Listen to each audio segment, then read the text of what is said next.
Hallelujah. Bless the Lord. Thank you for joining me here in Pretoria, South Africa, at True North Revival Ministries. And I want to teach you this morning about, you will see the unfaithful son. Um, it's so important to understand that when we read New Testament, it's connected to the Old Testament. And most of the time when um, Paul or even Jesus spoke, it was a mentioning actually what the Old Testament prophets said and what they prophesy. So we need to understand that you cannot read New Testament um, outside or not with the Old Testament because the first mentioning of things is very important. And yes, sometimes we are learning by repetition, and sometimes there's new revelation that needs to fall. And so last week I spoke on not nobody knows the meaning of that. And this morning I just felt, I need to bring more clarity to the sun. The sun, it's so important. So if you have your Bible, you might turn with me to Exodus. Now, I want to show you in the Old Testament how God sees Israel as a son. And it is some scriptures that I'm going to read to you is directly um, um, applied to them. And sometimes it is, applied that when we read it, we can understand it as they are sons. All right, so direct messages, you are son, and then applied scriptures that we can understand they are children of God or sons of God. So if you have your Bible, so important to understand this. I always will focus on Jesus Christ and see how he is actually God. All right, Jesus Christ is God and he is all knowing, all powerful, all lovable, and gracious. Excuse me. Sorry about that. Exodus 4, verse 22. Now I'm going to read you scriptures and I want you to see this. Then say to Pharaoh, Exodus 4, verse 22, this is what the Lord said: Israel is my firstborn son. It's clear. And I told you, let my son go, so he may worship me. But you refuse to let him go, so I will kill your firstborn son. All right, it's clear cut if we read that. Deuteronomium 1 verse 31. Deuteronomium 1 verse 31. And in the desert, there you saw how the Lord your God carried you. So Moses is speaking here to Israel as a father carries his son. All the way you went until you reached this place. So open your eyes, Israel. The father has carried you as a father carries a son. So it's applied. All right. Deuteronomium 8 verse 5. Know then in your heart that as a man disciplines his son, the Lord your God disciplines you. So Moses wants to tell you, listen, you are living in sin. And the father loves his children and loves his son, and he will discipline his son. So, all right, Deuteronomium 8 verse 5, now then, in your heart that as a man disciplines his son, so the Lord your God disciplines you. Deuteronomium 14 verse 1, want to read that as well. You are the children of the Lord your God. Do not cut yourselves or shave the front of your heads for the dead. For you are the people holy to the Lord your God. Out of all the peoples on the face of the earth, the Lord has chosen you to be his treasure possession. All right, you are his possession. You are the children of the Lord. It is implied that they are sons of God. 32 verse 5, Deuteronomy 32 verse 5. They have acted corruptly toward him. To their shame, they are no longer his children, but a warped and crooked generation. Is this the way you repay the Lord, O foolish and unwise people? Is he not your Father, your Creator, who made you and formed you?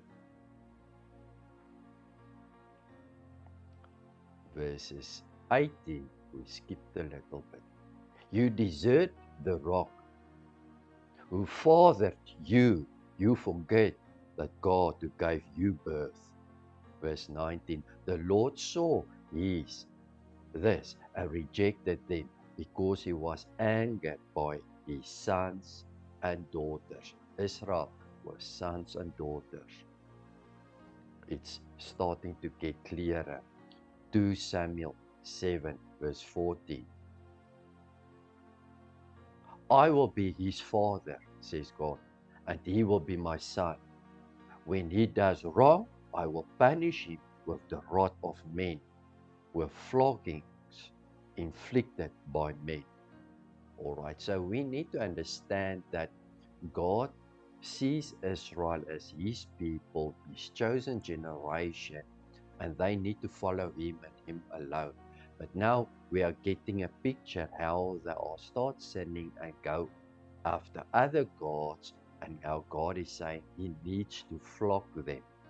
Psalm 80 verse 14. I want to read that as well for you. Return to us, O God Almighty. Look down from heaven and see. Watch over this vine.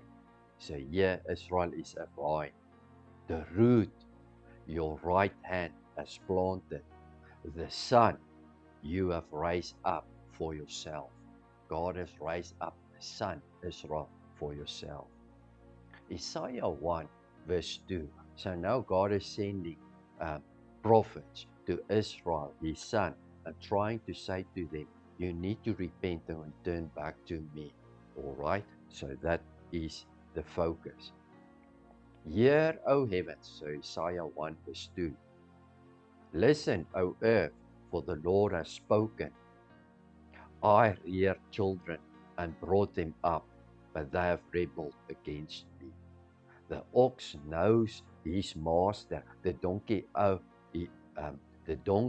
is owner's manager. But Israel does not know. My people do not understand. Sinful nation, a people loaded with guilt, and brood of evildoers, children given to corruption. They have forsaken the Lord. They have spurned the Holy One of Israel and turned their backs on him. Well, sure, the children of God has turned their backs against the one who formed them. Isaiah 30 verse 1. So he's now starting to prophesy to Israel.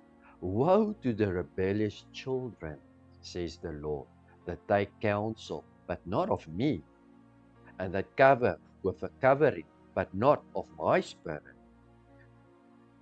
that they may add sin to sin.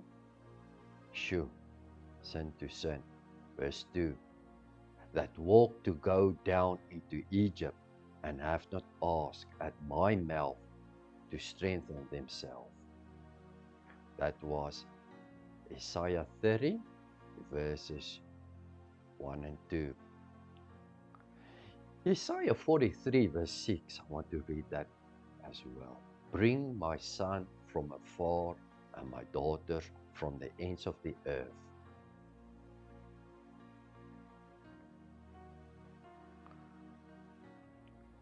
Isaiah 43 verse 6. I will say to the north, give up, and to the south, keep not back. Bring my sons from afar, my daughters from the ends of the earth. Wow. Verse 7. Everyone that is called by my name, for I have created him for my glory. I formed him, yea, I've made him.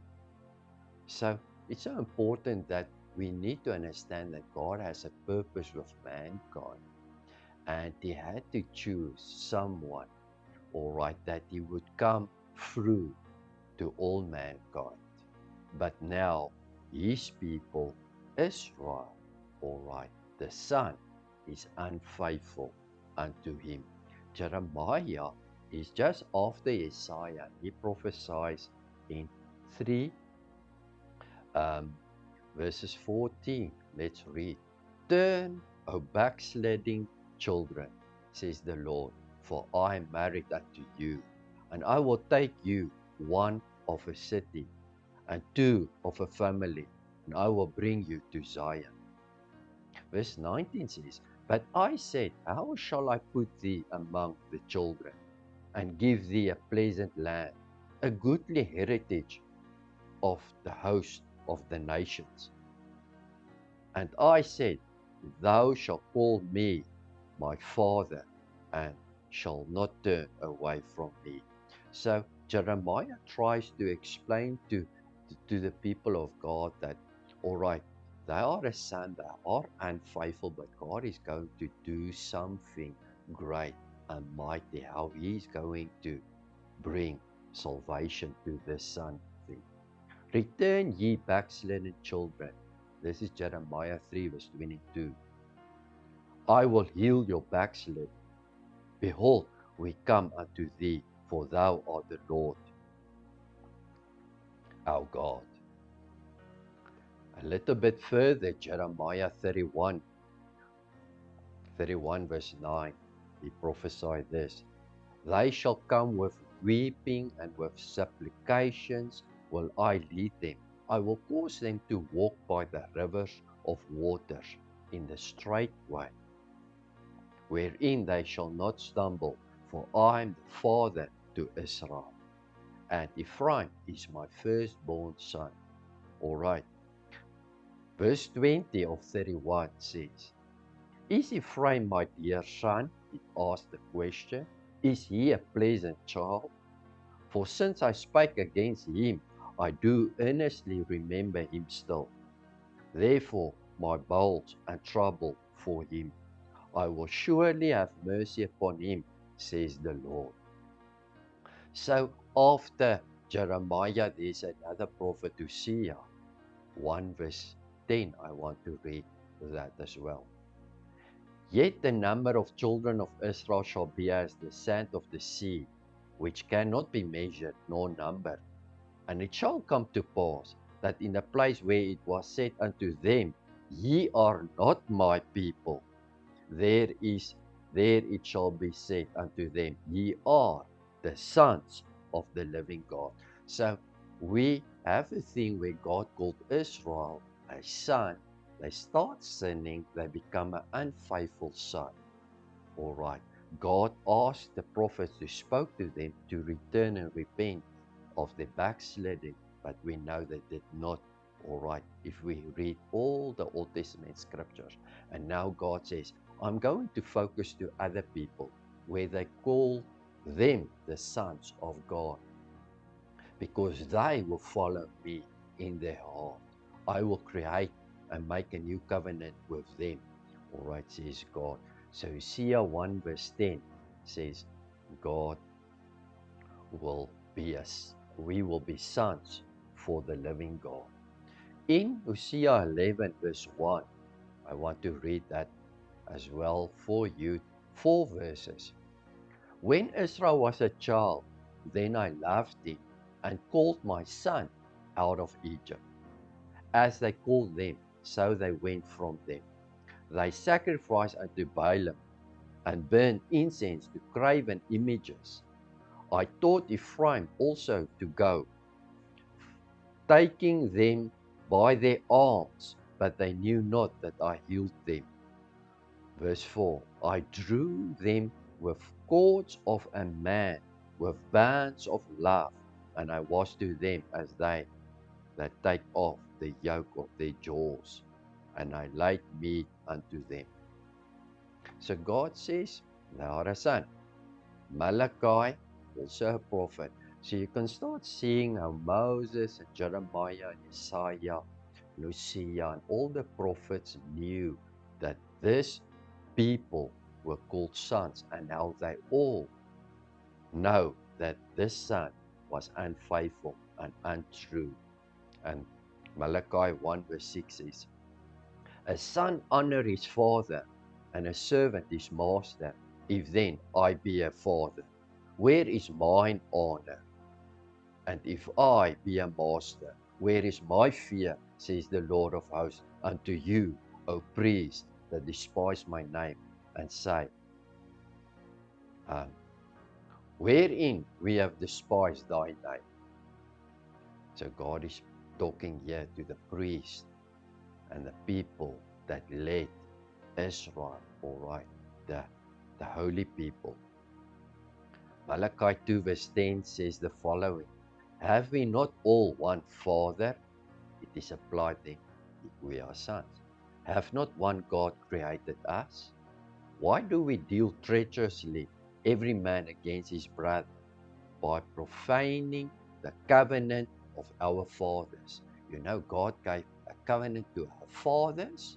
He's the father of the fathers. And we curse it. We don't accept it. We don't take the covenant that he made with our fathers. Our Father, we have one Father, God, who created us. That was Malachi 2 verse 10. So I'm going to stop here, and then I'm going to read to you now Mark 13 verse 23. So now remember, we have the Old Testament, it's finished. It's the 400 years of silence, no prophet that spoke.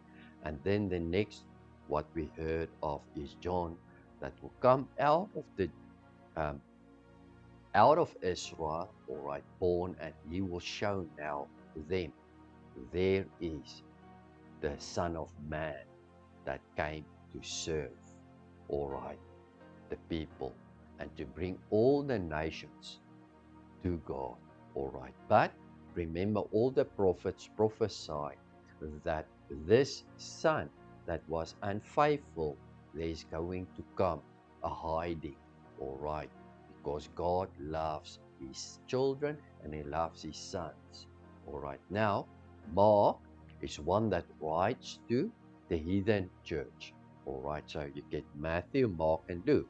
Matthew writes to the Jewish people, and Mark and Luke write to the heathen. All right.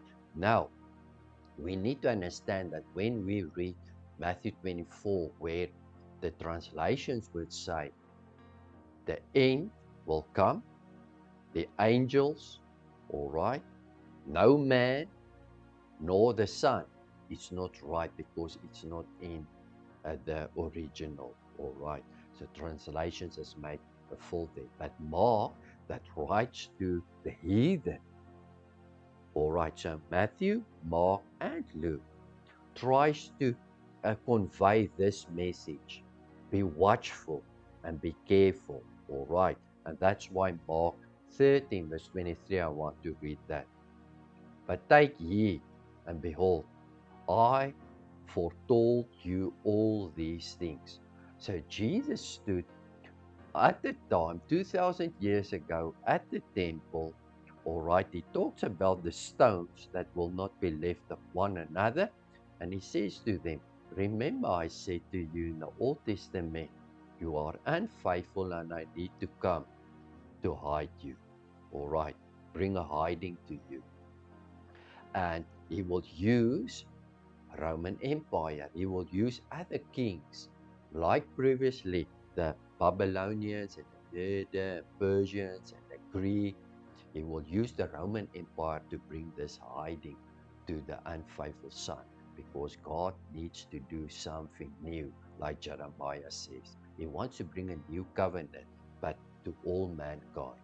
Where they say they are not sons, they will now honor the Father as true sons. All right. So remember, that is the context that we need to understand. Mark is writing now this to the heathen group of people, all right, that comes to the Lord. And he will say this. I want to tell you. So Matthew did not say the Son does not know when the end is, but Jesus would come and says, listen, I have keys for you. I want you to be watchful and careful because it will be like the days of Noah. It will catch you. Matthew, Mark, and Luke talks about this Noah thing. Be careful, be watchful. It will catch you off guard. All right. But I'm going to give you keys that you will know when the end is. All right. This will happen, this will happen, this will happen. All right. And this will happen. It's not like Jesus will not know when the end is. Jesus is the Son of God. He is all knowing, all powerful. But Mark would come and say, I write to you this, but take heed, behold, I foretold you all these things.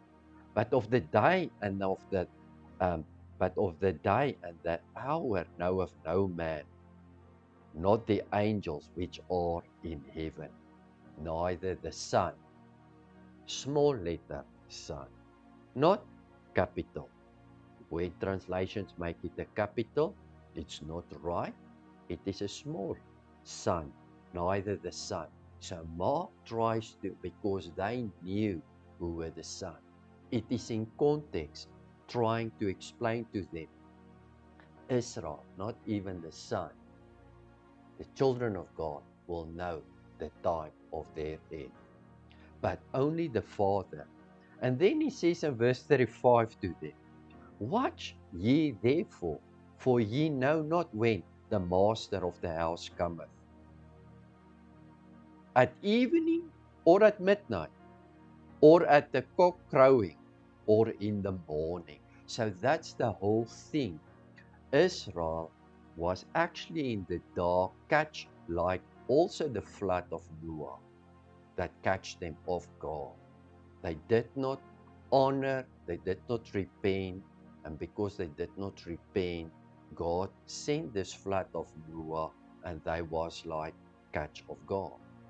Now God is saying to Israel as well, the Son, His Son, I want you to come and follow me, but you did not. I want you, I sent you all the prophets, and you did not come to me. You did not. You are an unfaithful son, and I'm going to use people to set you aright. Now, God needs to do it in two ways. He needs to do it in a spiritual way, and He needed to do it in a physical way. In a spiritual way is when Jesus Christ hung on the cross, all right, and He need to take all that sin upon Him. But He need to stop the temple thing, the one stone upon the other stone, that offering system and religious structure and old covenant. He needs to break that practical, naturally also down. And that's why Jesus hung on the cross. He went into the cloud, and for 30 plus minus years, it was Israel still with this temple thing. And then 70 AD, that happened. It catch them off guard. The temple came and it fall down because the Roman Empire besieged the city. And, and that's why Jesus said, that days will be terrible. You will not know. I will not be here to tell you, but I give you keys when that day will be. And it will be so surprised that it will be the same day as the first temple fall, 9 of AV. The same day, the first temple, many years before, fall. So it catch them off guard. Wow. All right. It was like a shock for them when they saw this. And today, every 9 of AV, they are crying and they murmuring.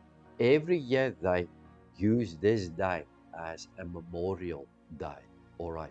First temple fall, second temple fall. Noah was a type and a shadow of catching them off guard, and so it came to pass where Israel was catch off guard, the end of the whole system and structure came. And that's why Jesus says, um, be watchful.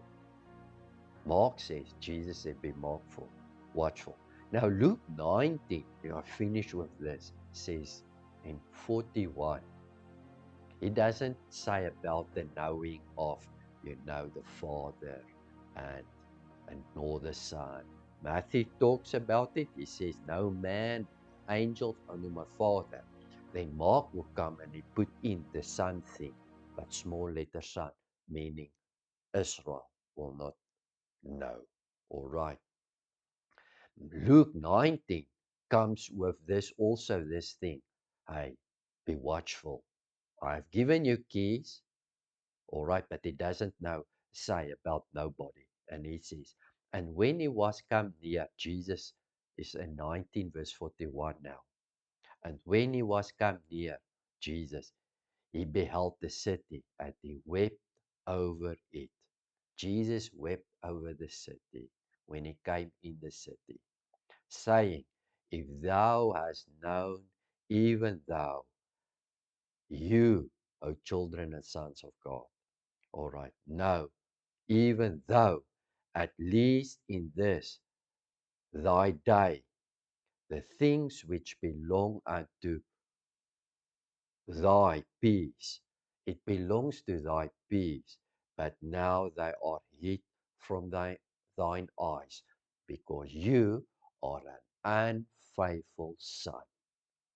It will be hid from your eyes. I came to visit you. You will not see it. It will catch you off guard. You will be at like a thief in the night. All the thief in the night thing is Jesus and Israel catching them in the night, not the church. It's not for us. All right. Saying, if thou have known, even thou, at least in this thy day, this thy day, the things which belong unto thy peace, but now thou art hid from their eyes.